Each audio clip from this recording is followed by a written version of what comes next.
अस्सलामु अलैकुम वरहमतुल्लाहि वबरकातुहू। नहमदुहु व नुसल्ली अला रसूलिहिल करीम। अम्मा बाद, अऊज़ु बिल्लाहि मिनश शैतानिर रजीम। रब्बि इश्रह ली सदरी व यस्सिर ली अमरी वहलुल उक़दतम मिन लिसानी यफ़क़हू क़ौली। रब्बि यस्सिर व ला तुअस्सिर व तम्मिम बिल खैर। उम्मीद है आप सब खैरियत और आफ़ियत के साथ हैं। अल्लाह ताला के हुक्म से आज हम अपना दूसरा वीडियो शुरू करेंगे। आज हम अपने दूसरे वीडियो में मखारिज यानी कुरान में पढ़े जाने वाले सारे हर्फ कैसे अदा किए जाते हैं उसको आज हम तफसील से पढ़ेंगे। कुरान पाक में सूरह अनफाल में आयत नंबर 2 में अल्लाह ताला का इरशाद है, ईमान वाले तो वही हैं कि जब अल्लाह ताला का नाम लिया जाता है तो इनके दिल डर जाते हैं, और जब अल्लाह ताला की आयतें उनको पढ़कर सुनाई जाती हैं तो वो आयतें उनके ईमान को कवीतर कर देती हैं और वो अपने रब ही पर तवक्कुल करते हैं। अल्लाह ताला करे इस आयत के जैसे हमारे दिल को भी कुरानी आयतों को सुनने पर हमारे दिल अल्लाह से डरे और अल्लाह ही पर तवक्कुल करने वाले बन जाए इंशाअल्लाह। हदीस में आता है, रसूलुल्लाह सल्लल्लाहु अलैहि वसल्लम ने इरशाद फरमाया, कुरान पाक पढ़ा करो क्योंकि कुरान शरीफ क़यामत के दिन अपने पढ़ने वालों की सिफारिश करेगा। यानी जो इंसान जब तक इस दुनिया में है कुरान को जितनी मुहब्बत से अपने पास रखेगा, इसको पढ़ेगा और इस पर अमल करेगा, इंशाअल्लाह ताला क़यामत के दिन वही कुरान इसके लिए सिफारिश का सबब बन जाएगी। अल्लाह करे हम अच्छी तरह कुरान को पढ़ने वाले बने और इस पर अमल करने। तो आज हम अपने वीडियो में मखारिज यानी कि जो भी हर्फ जो कुरान में पढ़े जाते हैं अलिफ से या तक उनको कैसे अदा करते हैं आज के सबक में हम तफसील से पढ़ेंगे। फिर इंशाअल्लाह कल से हम नूरानी क़ायदा सबक 1 से शुरू कर देंगे। पहले आते हैं हुर्फ़े हल्क़ी।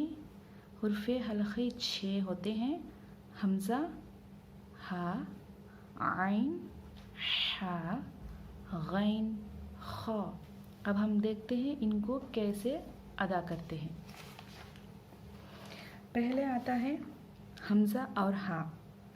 हलक का वो हिस्सा जो सीने की तरफ है, यहाँ से हमज़ा हा निकलता है। हलक का वो हिस्सा इसको हलक बोलते हैं। ये पूरा हलक के नीचे आता ना, तो जो हिस्सा सीने की तरफ यानी कि जो सीने की तरफ होता है वो हिस्से की तरफ से हमको हमज़ा और हा हल्की सी यहाँ से हवा निकलती है। हमज़ा और हा, इसमें कोई भी ज़ोर बिल्कुल भी नहीं लगता, बस आपको यहाँ से हवा छोड़ने का रहता है। हमज़ा और हा। दरमियानी हलक यानी बीच वाली हलक से आइन और हा निकलते हैं। दरमियानी से हलक का यहाँ था ना, यहाँ पे हमारा हलक है, ये जो हलक है ना इस पे आप यहाँ पे हमें क्या है ज़ोर डालना रहता है। आइन और हा बीच वाला हलक, दरमियानी यानी कि बीच वाले हलक के यहाँ से आपको हा थोड़ा दबा के बोलना पड़ता है, हा, और आइन आइन थोड़ा सा यहाँ पे ज़ोर डाल के बोलना रहता है। इसी तरह हलक का वो हिस्सा जो बाहर मुंह की तरफ है, यहाँ से गैन और खा निकलता है। हलक का वो हिस्सा जो बाहर मुंह की तरफ है यानी कि यहाँ से यहाँ पे आपको लगता है, देखो आप जब गैन बोलते हैं आपकी ज़ुबान जाके इस हिस्से में लगती है गैन, और जब खा बोलते हैं यही इसी हालत में खा खा। दरमियानी हलक से आइन और हा अदा होता है। वो हलक का हिस्सा जो मुंह की तरफ है, यहाँ अगर आपकी ज़ुबान जाके यहाँ पे लगती है तो आपको गैन और खा निकलते हैं। इन 6 हुर्फ़ों को हुर्फ़े हल्क़ी कहा जाता है। इसलिए कि ये हलक से अदा होते हैं। यहाँ से ये जो भी हम अदा कर रहे हैं वो या तो दरमियानी हिस्से से, या फिर सीने के हलक की तरफ के हिस्से से, या फिर मुंह की तरफ के हलक के हिस्से से अदा करते हैं, इसीलिए उनको हुर्फ़े हलक़ी कहा जाता है। अगर आपको कोई भी मसला है, आपको समझ में नहीं आता है, तो आप कमेंट सेक्शन में मुझे बताइए, इंशाल्लाह मैं फिर से आपको समझाने की कोशिश करूँगी। उसके बाद हर्फ जाता है हमारा क़ाफ़। क़ाफ़, अब ये क़ाफ़ कैसे अदा करना है ये अब हम देखेंगे। देखो, हमारा क़ाफ़ अदा करने का आसान तरीका ये है कि हमारे ज़ुबान का शुरुआती हिस्सा यहाँ पे होता है ना, वो जाके यहाँ पे तालू पे लगे। यहाँ पे तालू का हिस्सा यहाँ पे होता है ना आपका, हमारे हर हर हर इंसान के लिए वो छोटी ज़ुबान बोल के कुछ रहता, तो वो ज़ुबान की शुरुआती हिस्सा जाके यहाँ पे लगने से आपको क़ाफ़ अदा होता। आप ऐसा कोशिश कर सकते हैं कि आपको अगर क़ाफ़ बोलने में दिक्कत हो रही है तो आप लंबा लेट जाइए और सर से तकिया निकाल के लंबा लेट के कोशिश कर सकते हैं, या आप आसमान की तरफ देखते हुए सर उठा के कोशिश करें, आपको जल्दी क़ाफ़ बोलना आ जाएगा। क़ाफ़ बोलते वक्त याद रखें, ये शुरुआती हिस्सा जाके आपको यहाँ पे लगना रहता है। क़ाफ़, आवाज़ नहीं निकालना है, क़ इस तरह आवाज़ आना चाहिए, क़ाफ़। और उसके बाद आता है काफ। काफ, काफ को किस तरह अदा करते हैं? यहाँ पे लगने से हमको क़ाफ़ आता है, इस यहाँ पे छोड़ के थोड़ा आगे यहाँ के तालु को हिस्सा हमारी ज़ुबान लगने से काफ। काफ किस तरह अदा होता है? क़ाफ़ के मखरिज से ज़रा कुछ बाहर की जानिब, इस तरफ, बाहर मतलब हमारे मुंह की तरफ जानिब हटकर यहाँ से काफ निकलता है। यहाँ हमारी ज़ुबान जाके यहाँ लगती है काफ। क़ाफ़ और काफ में बहुत ज़्यादा फ़र्क होता है। हमें क़ाफ़ यहाँ लगा के अदा करना रहता है और काफ थोड़ा आगे की तरफ लगाना रहता है, बिल्कुल हलक पे नहीं बल्कि इधर आगे की तरफ लगा के यहाँ पे काफ, यहाँ पे लगाने से काफ आती है। उसके बाद हमारा है जीम और शीन। ज़बान की दरमियानी हिस्सा ऊपर की तालु को लगाने से जीम, शीन और गैर मद्दा अदा होते हैं। ज़बान की दरमियानी हिस्सा, ज़ुबान की दरमियानी बोले तो यहाँ पे आती है ना, ज़ुबान की दरमियानी हिस्सा। जब हम जीम बोलते क्या होता है? जीम, यहाँ पे लगता है हमारा जीम, शीन, इस तरह अदा होते हैं। उसके बाद का हर्फ क्या है हमारा? मसला आता है कि इसको कैसे अदा करें बोल के, तो मैं आपको दिखाती हूँ। देखो, ज़ुबान का किनारा दाढ़ों से मिलाकर अदा करने से, लेकिन इस हर्फ की अदायगी का आसान तरीक़ा ये है कि बाएं तरफ की दाढ़ से ज़ुबान का किनारा लगा दिया जाए। ये आपका दायां है और ये आपका बायां हिस्सा, तो आप बायां हिस्सा जो है इसको आप यहाँ और यहाँ लगे जैसा रखो, और थोड़ी सी ज़ुबान इस ऊपर वाले दांत से थोड़ी सी ज़ुबान बाहर होनी है और थोड़ा सा ज़ोर देके दौद बोलना रहता है। ये आप आसानी से तरीक़ा ये है कि आप दाएं नहीं बल्कि बाएं तरफ का हिस्सा लगाने की कोशिश करें, बहुत आसान से आप अदा कर सकेंगे। के बाद हमारा हर्फ आता है लाम। लाम को कैसे अदा करते हैं? ज़बान का किनारा ऊपर वाले दांत जो है हंसने से नज़र आते हैं ना हमारे दांत, वो उनको मसोड़े से मिलकर लाम, लाम, ऊपर वाले दांत ये और ये यहाँ से यहाँ तक, इन सबको हमारा जीभ लगा हुआ रहता है, लाम। ये जीभ का जो ज़ुबान की जो किनारा है ना, ये जाके यहाँ पे लगता है, तब हम शुरू करते हैं लाम। उसके बाद वाला हुर्फ है नून। ज़ुबान की नोक ऊपर के तालु को लगाने से नून, ये ज़ुबान की नोक होती है, ये सब तालु के नीचे आता है, लेकिन यहाँ के हिस्से को लगाओ आप, नून। यहाँ के आपका ज़ुबान का किनारा जाके यहाँ पे लगना रहता है, तब आपको आती है नून। नून के मखरज से ज़रा अंदर हटकर यहाँ से रॉ, हमारा अगला हर्फ है रॉ। तो यहाँ पे नून आता है तो उसके थोड़ा अंदर हटके हमारी ज़ुबान यहाँ पे लगती है तो हमारी आवाज़ आती है रॉ। ये ज़ुबान का किनारा है, ये जाके यहाँ पे लगना रहता है तो आती है यहाँ पे लगने से रॉ रॉ रॉ। और रॉ को पढ़ते वक्त थोड़ा पुर आवाज़ यानी कि मोटी आवाज़ में पढ़ना रहता है। उसके बाद आते हैं हमारे 3 हर्फ ता, दाल और तौ। ज़ुबान की नोक और ऊपर के दांत की जड़ को लगाने से तौ, ता और दाल अदा होते हैं। आप ज़ुबान की नोक ले जाके यहाँ इस ऊपर वाले दांतों को लगाने से ता, तौ और दाल अदा होते हैं। लेकिन ता की सिफ्त बारीक होती है, उसकी आवाज़ बहुत पतली होती है। इसी तरह दाल की सिफ्त क्या है, नरम होनी चाहिए।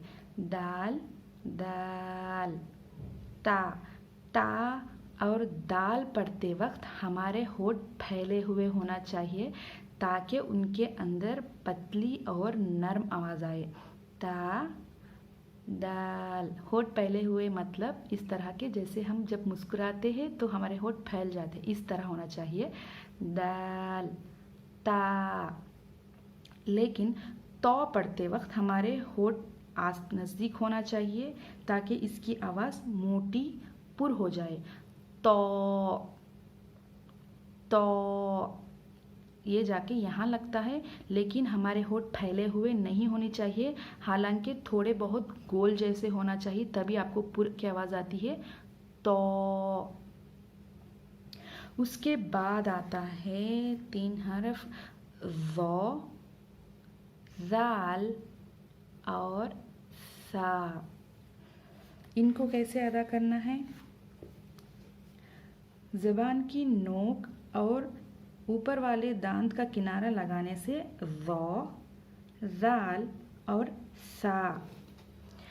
इनको अदा करने का तरीक़ा ये है कि हमारी इतनी दूर या कितनी भी हिस्से की वाली जो ज़ुबान होती है वो हम जब सा, ज़ाल और ज़ौ पढ़ते वक्त हमारे सामने जो भी बैठे हुए होंगे हमारी ज़ुबान उनको नज़र आनी चाहिए होती है। तो हमारे जो दांत ऊपर वाले दांत है वो यहाँ पे लगे हुए रहते हैं। जब हम सा पढ़ते हैं उसको पढ़ते वक्त अगर हमारे दांत यहाँ पे लगने चाहिए, यहाँ पे लगकर हल्की सी आवाज़ निकालनी है। सा, पहले हवा निकलता है फिर आवाज़ सा सा, बिल्कुल भी ज़ोर नहीं देना है, हल्के से पढ़ना है सा।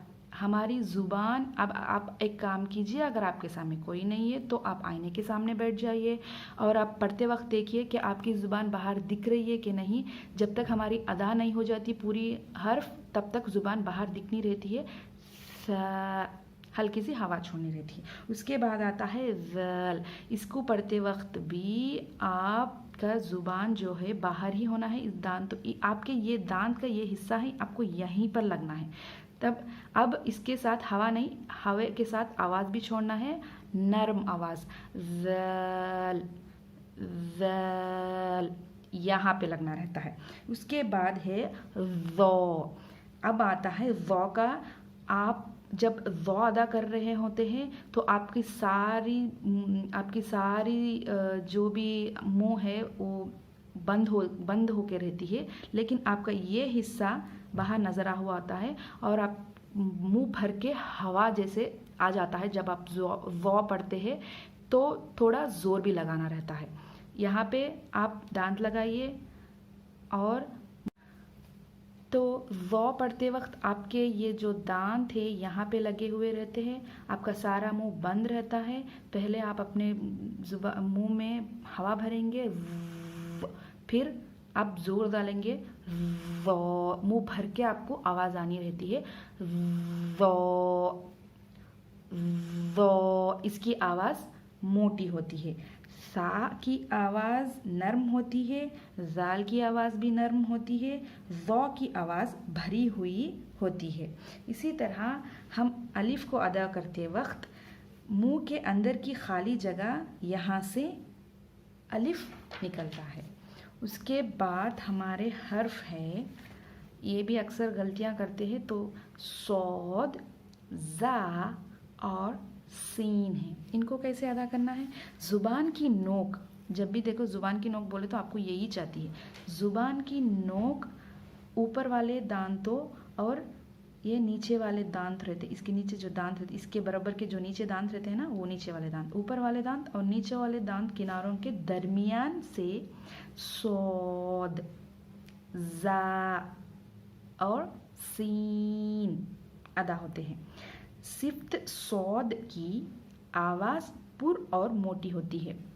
जब आप सौद पढ़ेंगे, आप देखो आपका सारा मुंह है ना गोल हो जाता है, सौद। तो होठ थोड़े से गोल करने की कोशिश कीजिए ताकि आपको पुर यानी मोटी आवाज़ आए। सौद, सौद। ज़ुबान बिल्कुल भी बाहर नहीं दिखना है इसके अंदर। अगर बाहर दिखी तो आपके सौद में सा का असर आ जाएगा। आपकी ज़ुबान अंदर ही रहना है। यहाँ पे लगती है जब हम पढ़ते हैं तो दांतों को नहीं, अंदर के हिस्से में लगती है। तो सौद, हवा छोड़ते हुए सौद। ये सौद पढ़ते वक्त हमारा सारा जो ये पूरा जम आसपास नज़दीक आ जाएगा, गोल हो जाएगा, तो सौद अदा होता है। उसके बाद सौद के बाद है ज़ा। ज़ा ऐसे पढ़ना है कि हम जब अपने दांतों को, ये ऊपर वाले नीचे वाले दांतों को जमा के अपने सारे दांत दिखाओ बोल के ई बोल के बोलते हैं ना, तब इस तरह आप ऊपर के नीचे के दांतों को जमा दीजिए ई बोल के और शुरू कीजिए ज़ा, ज़ा।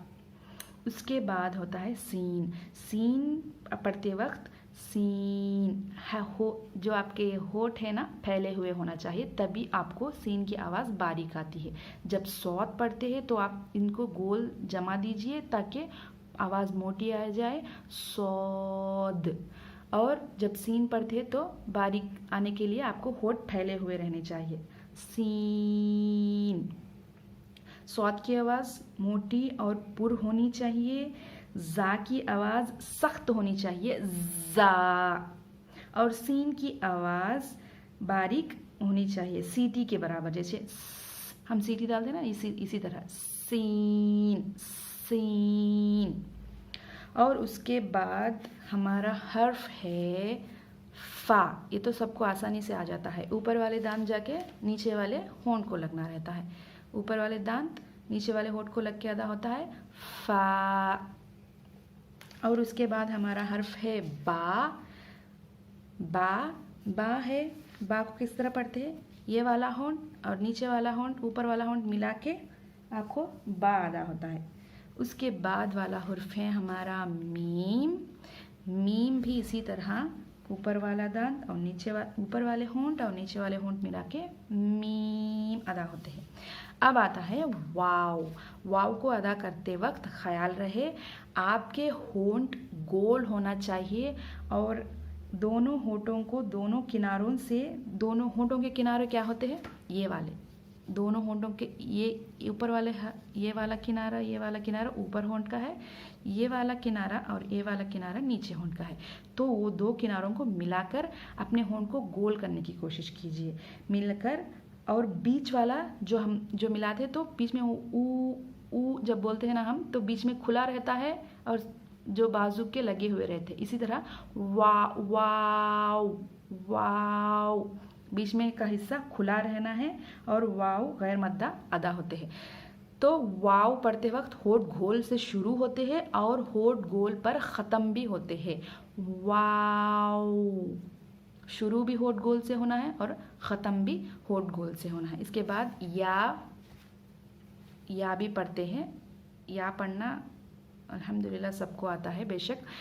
तो ये है हमारे मखारिज। अगर आपको इसमें कोई भी मसला है, कुछ पढ़ने में दिक्कत हो रही है, तो आप मुझे कमेंट ज़रूर कीजिए, मैं आपको मदद करने की पूरी कोशिश करूँगी इंशाअल्लाह ताला। दुआओं में याद रखिए। इंशाअल्लाह मैं कल एक और वीडियो अपलोड करूँगी जिसमें हम नूरानी क़ायदा शुरू करेंगे। अस्सलामु अलैकुम वरहमतुल्लाहि वबरकातुहू।